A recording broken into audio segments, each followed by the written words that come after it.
नमस्कार दोस्तों। आज की इस वीडियो में मैं आपको बताने वाला हूं कि अपने सबकॉन्शियस माइंड की हम रिप्रोग्रामिंग कैसे कर सकते हैं। और इस वीडियो से आप ये भी समझ पाओगे कि अलाइनमेंट क्या होता है और बहुत इजीली समझ पाओगे। जैसा अब्राहम हिक्स कहती है कि आपकी लाइफ में अगर कोई चीज़ मैनिफेस्ट नहीं हो रही तो उसका इकलौता रीज़न ये है कि आप वाइब्रेशनली ऐसी फीलिंग में हो जो आपके डिज़ायर से रेजोनेट नहीं करती, यानी आपके डिज़ायर की फीलिंग और आपकी अपनी फीलिंग दोनों अपोजिट है। बस इस वजह से वो रेजिस्टेंस हो रही है। जब आपकी डिज़ायर की फीलिंग जो कि अच्छी फीलिंग होती है और आपकी अपनी फीलिंग जो अच्छी होगी तो आप अलाइनमेंट में होंगे और आप उस चीज़ को मैनिफेस्ट करेंगे। और इसी चीज़ को अगर सबकॉन्शियस के हिसाब से देखा जाए तो सबकॉन्शियस माइंड की टीचिंग ये कहती है कि अगर आप अपनी लाइफ में कोई चीज़ मैनिफेस्ट करना चाह रहे हो और वो चीज़ आपकी लाइफ में मैनिफेस्ट नहीं हो रही तो इसका इकलौता रीज़न ये है कि आपका सबकॉन्शियस माइंड रिप्रोग्राम ही गलत तरीके से है। आपका सबकॉन्शियस माइंड ये बिलीव करता है कि आपकी लाइफ में चीज़ें नहीं आ सकती, या चीज़ें आपके लिए काम नहीं करती, या आप डिजर्विंग नहीं हो, या आप अच्छे नहीं हो, आप में ये सारे प्रॉब्लम्स है, आपके ये रीज़न्स है लाइफ में इस चीज़ के मैनिफेस्ट नहीं होने के। एक्चुअल में देखोगे तो रीज़न बस यही हो जाता है कि आपका बिलीव इन बातों पर है और इस बात पे आपका सबकॉन्शियस रिप्रोग्राम है। ना आप बुरे हो, ना आप अनडिजर्विंग हो, बस आपकी रिप्रोग्रामिंग सबकॉन्शियस माइंड की इस तरीके की हुई है कि वो बिलीव नहीं कर पाता कि आपकी लाइफ बेटर हो सकती है। अगर आप इस रिप्रोग्रामिंग को सही कर लेते हो, अपने सबकॉन्शियस माइंड को सही तरीके से रिप्रोग्राम कर लेते हो, तो डेफिनेटली लाइफ की सारी चीज़ें आपकी लाइफ में आसानी से मैनिफेस्ट हो जाएंगी। अब देखोगे तो अलाइनमेंट ही है। अब इसको आप सबकॉन्शियस माइंड के हिसाब से देखो, चाहे आप वाइब्रेशनली लॉ ऑफ अट्रैक्शन के हिसाब से देखो। एट द एंड जब माइंड में नेगेटिविटी घूम रही है तो आप रेजिस्ट कर रहे हो, जब माइंड में वो नेगेटिविटी खत्म हो रही है आप अलाइनमेंट में आ रहे हो। या सबकॉन्शियस के हिसाब से देखा जाए तो आपकी सही रिप्रोग्रामिंग हो रही है आपके तरीके से। अब क्वेश्चन ये आता है कि सबकॉन्शियस माइंड की रिप्रोग्रामिंग होती कैसे है और हम अपने तरीके से कैसे उसको रिप्रोग्राम करें। तो ये स्टार्ट होती है एक सिंगल थॉट से। जब एक थॉट आता है तो वो थॉट इतना पावरफुल नहीं होता कि वो चीज़ मैनिफेस्ट कर सके, लेकिन अगर आप किसी थॉट पे कंटिन्यूस फोकस्ड रहते हो और उसके बारे में बात करते हो, बेसिकली रिपीट करते हो उन चीज़ों को, तो वो आपके माइंड का बिलीफ बनती जाती है। यहाँ पर ये आंसर आता है कि बिलीफ क्या होता है, यानी क्वेश्चन आता है बिलीफ क्या होता है, जिसका आंसर है कि किसी भी बात को सच मान लेना और उस बात को कंटिन्यूस रिपीट करते रहना उस बात पे आपका बिलीफ बना देता है। और कोई भी बिलीफ जो आज आपका स्ट्रॉन्ग बिलीफ है वो कभी ना कभी एक सिंगल थॉट रहा होगा जिस पर आपने फोकस करके रिपीट करके उसे आज अपना स्ट्रॉन्ग बिलीफ बना लिया है। अब जो पुराने बिलीव्स है उनको आपको ख़त्म नहीं करना है, आपको न्यू बिलीव्स बनाने हैं।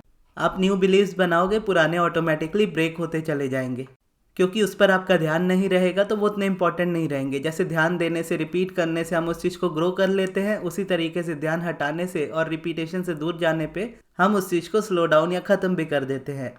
और न्यू बिलीफ बनाने के लिए भी हम इसी तरीके से अपनी लाइफ में चलते हैं कि एक थॉट लेते हैं और उसको सच मान करके हम उसको रिपीट करते रहते हैं, और जितना उसको रिपीट करते रहते हैं वो हमारा न्यू बिलीफ हो जाता है, पुराने ब्रेक हो जाते हैं। जैसे मैं मेडिटेशन की बात करता हूँ और मेडिटेशन करता हूँ और सिखाता भी हूँ, तो जब मैंने मेडिटेशन करना स्टार्ट किया था तो एकदम स्टार्टिंग में जब अब्राहम ने मेडिटेशन के बारे में समझाया था उस वक्त मैंने इस बात को सच मान लिया था कि हाँ, मेडिटेशन से सारी चीज़ें पॉसिबल है। और ये सच मानकर मैं जितना रिपीटेशन करता गया, यानी जितना मेडिटेशन करता गया, टाइम के साथ साथ उतनी रेजिस्टेंस मेरी निकलती गई, मेरा माइंड उतना रिप्रोग्राम होता गया, मैं उतना अलाइनमेंट में आता गया।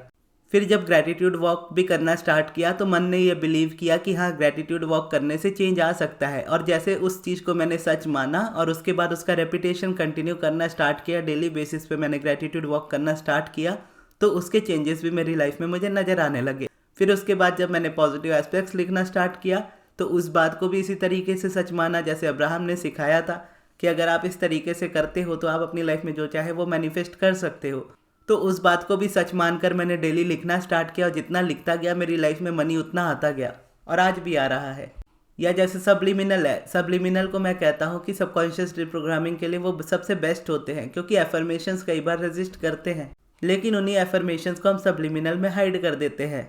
और उस सब्लिमिनल को अगर हम डेली बेसिस पर सुनते रहे तो हमारे माइंड में जो भी रिप्रोग्रामिंग चल रही है, जो भी सेंटेंसेस एक एफर्मेशन की तरह पहले से चल रहे हैं, वो चेंज हो जाएंगे आने वाले टाइम में सब्लिमिनल के एफर्मेशन से। जो एफर्मेशंस भले ही हाइड है, लेकिन अनकॉन्शियसली आपका सबकॉन्शियस उन चीज़ों को रिपीट करना स्टार्ट कर देगा, और उन रेपिटेशन से देखोगे आपका सबकॉन्शियस रिप्रोग्राम होगा और उससे आपकी मैनिफेस्टेशन होगी।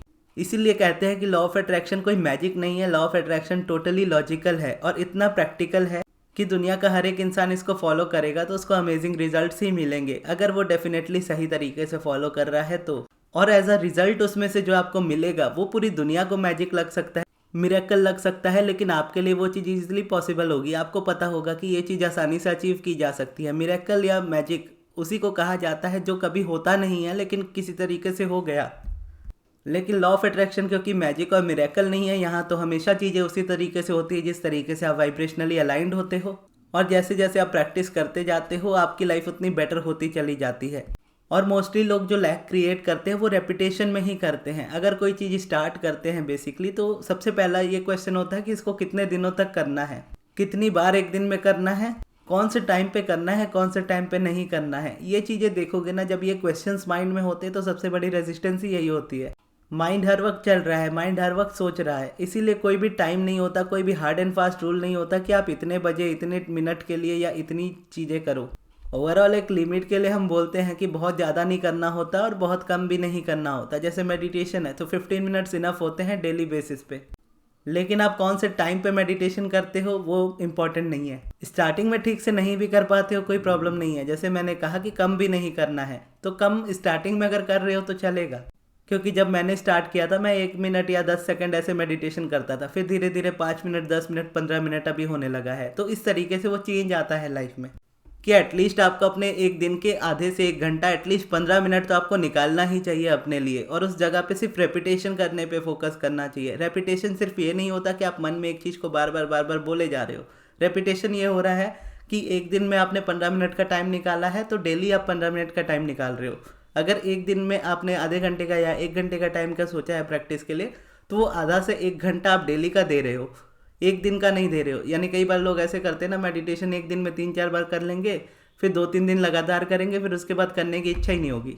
तो यहाँ पे जो रेपिटेशन होता है ना माइंड का, वो रुक जाता है। और रेपिटेशन नहीं होने की वजह से माइंड रिप्रोग्राम नहीं होता। लेकिन अगर आप कंटिन्यू रहते हो तो कंटिन्यू बेसिस पे कोई भी प्रैक्टिस करो, आपको हमेशा रिजल्ट मिलेंगे। और वो कंसिस्टेंसी आती है जब आप अपना टाइम देते हो और डेली बेसिस पे देते हो। जैसे अगर मेडिटेशन कर रहे हो 15 मिनट के लिए करो, लाइफ टाइम तक करो, बिना ये क्वेश्चन पूछे कि कितने दिनों तक करना है। या पॉजिटिव एस्पेक्ट लिख रहे हो तो जिस दिन लिखना स्टार्ट करो मन में ऐसा रखो कि मुझे लाइफ टाइम लिखना है। और जितना लिखते जाओगे उतना बेटर होते जाओगे। जब कभी छूटना होगा तो आपका माइंड खुद बोरिंग फील करने लगता है, तो उस वक्त आप उस चीज़ को छोड़ सकते हो या दूसरी प्रैक्टिस स्टार्ट हो जाती है खुद से। लेकिन स्टार्ट तो करो, तभी वो चीज़ होती है। जैसा अब्राहम कहती है ना कि आपका काम नहीं है चीज़ों को मैनिफेस्ट करना, आपका काम है बस वाइब्रेशनली अलाइन होना। अब वाइब्रेशनली अलाइन हो, यूनिवर्स आपको सारी चीज़ें दे देगा। आप ये नहीं कह सकते यूनिवर्स को कि मुझे वाइब्रेशनली अलाइन भी कर दो और मुझे मैनिफेस्टेशन भी दे दो, क्योंकि law of attraction is the law of universe. Law of attraction ऐसा लॉ है यूनिवर्स का जो आपको वाइब्रेशन के अपोजिट कुछ नहीं दे सकता। अगर आप लो फीलिंग में हो, डिप्रेशन में हो, एंग्जाइटी में हो, स्ट्रेस में हो, तो उस वाइब्रेशन में आपको बदले में वही चीज़ें आपकी लाइफ में बढ़ती हुई दिखेंगी, क्योंकि आपकी रिप्रोग्रामिंग उस तरीके की चल रही है। यूनिवर्स आपके साथ कोई गलत नहीं कर रहा, या दुनिया का कोई इंसान आपके साथ कुछ गलत नहीं कर रहा। आप अपनी वाइब्रेशन में हो, उस वाइब्रेशन के थ्रू आप देख रहे हो आपकी रियलिटी में सारी चीज़ें आपके अपोजिट हो रही है। आप उन फीलिंग्स को छोड़ करके निकलो। आप ग्रैटिट्यूड, पॉजिटिविटी, बिलीफ और लव, एप्रिसिएशन, जॉय, इस तरह की फीलिंग में आकर देखो, आपको उसी तरह की चीज़ें लाइफ में मैनिफेस्ट होती हुई दिखेंगी। और चीज़ों का या टेक्निक्स का आप सहारा ले सकते हो, लेकिन अगर आप लेते हो तो सिर्फ मैनिफेस्टेशन के लिए मत लो, अपने माइंड के रेपिटेशन के लिए लो। जैसे 555 टेक्निक होती है, 5 दिन हम उसको करते हैं। अब 5 दिन में माइंड क्या चेंज लेगा, आप खुद ही सोचो। इसलिए मैं कहता हूँ कि techniques are waste of time, क्योंकि आप उसको मैनिफेस्ट करने के लिए टेक्निक्स कर रहे हो, ना कि अपने माइंड को शिफ्ट करने के लिए। और क्योंकि मोस्टली लोग लॉ ऑफ अट्रैक्शन को मैजिक समझते हैं, तो उनको लगता है कि 555 टेक्निक में या कोई दूसरी टेक्निक में कोई पावर है कि जिससे चीज़ें मैनिफेस्ट हो जाती है। मैनिफेस्टेशन होती है आपके रेपिटेशन से है। आप जिस तरीके के माइंड में चल रहे हो, जिस तरीके का रेपिटेशन कर रहे हो कंटिन्यूसली, उससे मैनिफेस्टेशन होती है। और पुराना जो रेपिटेशन चल रहा होता है, करंट रियलिटी जो चल रही होती है, वो डेली बेसिस पे आपका ध्यान खींच रही होती है उस चीज़ पे। तो 5 दिन में उससे ध्यान नहीं हटता, क्योंकि करंट रियलिटी से ध्यान इजीली नहीं हटता।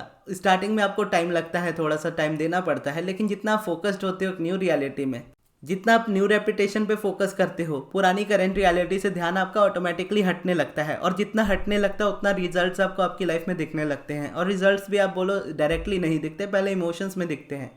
आपकी वो फीलिंग्स खत्म होने लगती है, जो डिप्रेशन, स्ट्रेस, एंग्जाइटी, ये सारी जो फीलिंग्स होती है ये कम होने लगती है। और आप पहले से बेटर फील करने लगते हो, अच्छा फील करने लगते हो। और जितना अच्छा फील करने लगते हो उतनी मैनिफेस्टेशन होने लगती है। तो इस तरीके से आप अपने सबकॉन्शियस माइंड को रिप्रोग्राम कर सकते हो, या सिंपल शब्दों में कहो तो अलाइनमेंट में आ सकते हो, और आप अपनी लाइफ में सारी चीज़ों को मैनिफेस्ट कर सकते हो। स्टार्टिंग आप मेडिटेशन से कर सकते हो, जो सबसे ईजी भी होता है।